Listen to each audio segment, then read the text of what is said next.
Hello, Scotty. How are you? I'm good. How are you? I'm very fine. We're here to talk about your new album, The Gangsel Here, which Oh, you yes. released a couple of months ago. How has it been received by the fans and critics? Oh, pleasantly surprised to find out that everybody is really liking it. It's and that's a great thing because it was a really fun record to make. It was a lot of good energy surrounding the record, and the fact that that comes across, and that's really an important factor in making a good record. There's got to be good vibes going on in the studio. People have to feel good, and uh, you know, just put that good energy out there. So yeah, the reception has been really good. So we couldn't be more pleased. It's really we're really happy about it. It's been a while since we've released a full LP, and we're thrilled. And this is your first album with your new vocalist, Eric Grönwall. How did Yeah, you feel working together? he is a great guy to be around. I mean, where do I begin? He is once again, he is filled with good positive energy. uh he's easy to work with. He's incredibly talented, contributes so many great ideas, and really brought this record to life. And it's an honor to be in a band with him. He really really super talent. Eric was previously in Heat and also in this Kansas Swedish Idol. How did you decide to integrate him into Skid Row? Well, he as you mentioned, he was the lead singer of the band Heat. And some years ago, I don't know, maybe about 5 years ago, I think maybe, we were on tour with you in Europe, and Heat was opening up for us. And we heard him down there doing his thing. We're like, wow, this guy's incredible. Now, I usually don't show up till very close to showtime, so I didn't really see Heat that much, but I did hear him down there, and he was good enough that he got our attention. And when it was time to find somebody, that was like something that popped into our minds. There was a video floating around of him auditioning for Swedish Idol, singing 18 in Life. Uh, and that had been shot years ago, but we were aware of it and we had seen it. And then he had recently done another cover of 18 in Life, and it's great. So we're like, let's talk to this guy. So we got him on the phone, and when he joined the band, we had not even been in a room together, not jammed together or anything like that. We signed him up without even getting in a room. He was that good. For this new album, The Gangsel Here, you decided to work again with Nick Rasklinish, the producer. Uh, Yes. how much credit does he have in the current Skid Row sound? He's man, tons of influence he put in. He he originally said to us that we need to get back to our roots as far as our sound goes. And when you're making music and you're playing in a band, you're so close to it that you don't see what it develops into and what it turns into. So um, we're like, it's hard to understand. Like, how can we not sound like Skid Row? We are Skid Row, but we had drifted away from that. That's raw street vibe that we had when we were starting out. And he was like, let's bring that back. I was like, great. So that was the main thing that he brought. Also, he was right in the room with us when we were recording. He wasn't in the control room. He was out in the room with us, really throwing ideas at us while we were playing. I mean, literally while we were playing, we were standing in a circle and he's in the middle of it, kind of conducting, uh, you know, cymbal crash, pick slide, that kind of thing. and a cheerleader, really just cheering us on and bringing once again bringing good positive energy to the project, which is so important, because we've done projects before where the good energy wasn't there and it doesn't feel good. It comes out in the final product. But he's a Skid Row fan, and he grew up listening to the band, so he understands what it should be. Who else could make a better Skid Row record than a Skid Row fan? That's cool. Well, you have been there.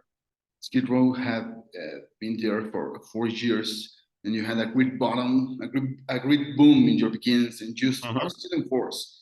What's the secret to remain relevant after so many years?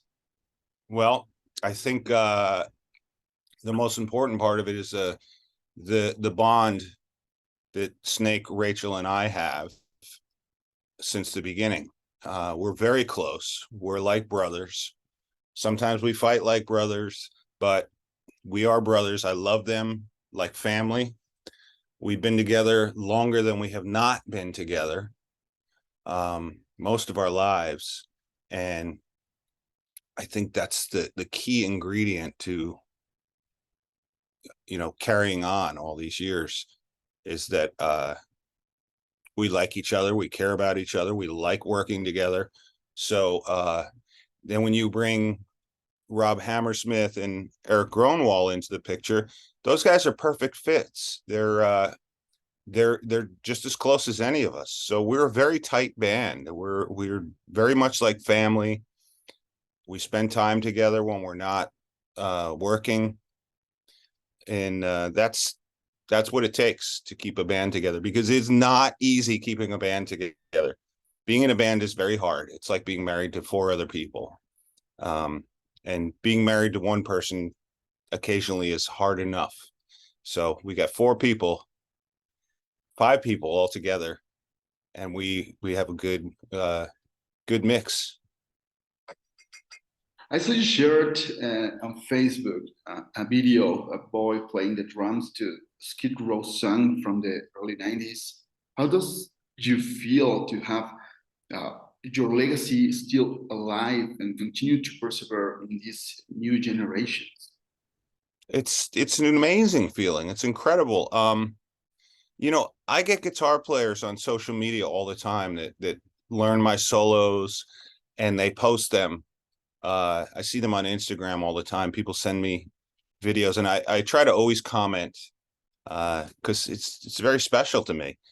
When I went in the studio the first time with the band in 1988 to record that album, I had no idea that almost 40 years later, 35 years later, that there would be people that hadn't even been born yet learning the stuff I was about to record.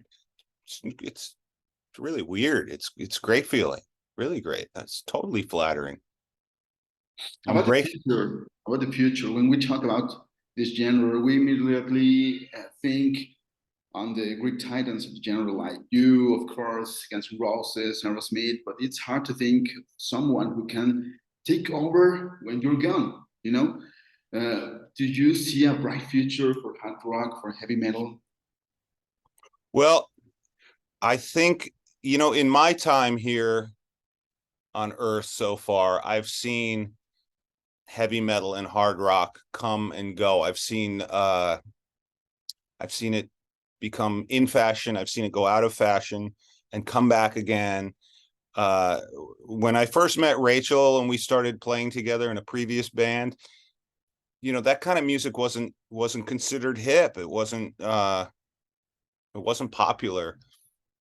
And then it became popular again, and then it wasn't popular again. So it just keeps coming around. But I think what's really important is when we see young people playing drums and holding guitars and holding microphones and getting into a room and just doing it as a band, that's really important. That's really important. There are some bands out there doing it and people like, oh, those guys suck because they sound like Led Zeppelin or they sound like this. It's like, no, they're carrying on. They're carrying on their tradition. So it's important that anybody that's holding a guitar, playing the drums, singing, playing the bass, it's important for that to keep it going. And maybe it's not as popular now as it had once been, but I think it will be again. And everything comes around eventually. There was a time when nobody wanted vinyl records. Now everybody wants vinyl records. Everybody wants a turntable. So, a couple of years, 10, 15 years ago, you could buy a turntable at a yard sale for, $5. Now everybody wants one. So it's a cycle. Well, just for finish, Harry, you will be touring in the US. What happened with Mexico? That's a question for the booking agent. I get it. A lot of people are like, how come you don't come here? How come you don't come there? Man, if I was booking these concerts, we would be playing everywhere. And of course, Mexico. We love Mexico. But there's a lot of variables involved with booking a tour. And like I said, that's a question for the booking agent. I really wish that we had some dates down there, and the dates haven't stopped coming in yet. So I'm hopeful that maybe something will show up for Mexico. I mean, man, I could drive to Mexico in 2 hours from where I am right now. So it's like, come on, let's go. Well, Scotti, thank you so much for your time. Sure. Thank you. And you take care. Yeah, take care. It's nice talking to you, and hopefully we'll see you soon. Of course. Thank you. All Goodbye. right. Take care. Bye.